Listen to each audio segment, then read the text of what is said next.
Kino skatīšanās ārpus ierastajām telpām novados vairs neesot jaunums.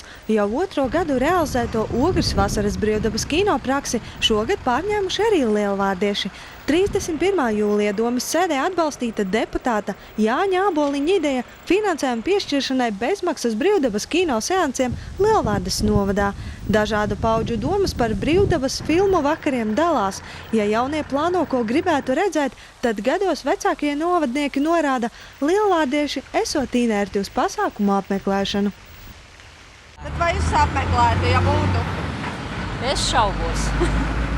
Ja tas būtu vakarā, tad jāiet, es nezinu, varbūt, ja tādas filmas, tur kaut kāds ekstra būtu vai kas. Jaunieši varbūt kā ietu, jā, jo jaunieši jau brauc uz Rīgu, uz kino un tā, tad jaunieši droši vien, ka ietu. Kā jums liekas, vai Lielvārdē vajadzētu brīvdabas kino? Jā. Jā. Kāpēc? Dažreiz nav ko darīt, varētu aiziet paskatīties kino. Jūs ietu? Jā. Ja? Jā. Kādu filmu jūs gribētu redzēt pirmajā seansā? Nejaukais S2.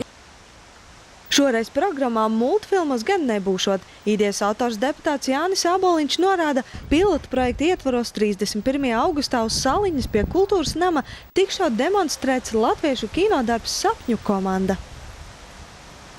Un zīmīgi, kāpēc varbūt 31. augustā, lai tie tomēr būtu pirms skolas tādu arī zināmā mērā kaut kāda ģimenes svētki, un zinot to, kādi ir panākumi šobrīd Latvijas basketbolā tieši jauniešiem, lai arī varbūt tā stimulētu šo basketbola attīstību arī Lielvārdes novadā un arī kaut kādu jauniem cilvēkiem rastos kaut kādu mērķi arī sportojot.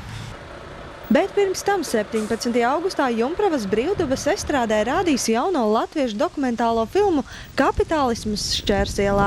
Domes pārstāvi skaidro, ja šie bezmaksas kino seansi tikšot apmeklēti kuplā skaitā, tad nākošgad tiem būšot paredzēti līdzekļi novada domes budžetā, lai kino vakari kļūtu par pilntiesīgu novada kultūras programmas sastāvdaļu. Es esmu nonācis pie secinājuma, ka varbūt Lielvārdes domē un varbūt tās arī citās domēs diezgan formāli šie jautājumi izskatīšanai ir tāda pieeja, bet es saprotu, ka uz iesniegumiem ir jāatbild līdz ar to, jebkura ideja, kas nāk no iedzīvotājiem, viņi tiek jāapspriež domas komitejās un domas sēdēs.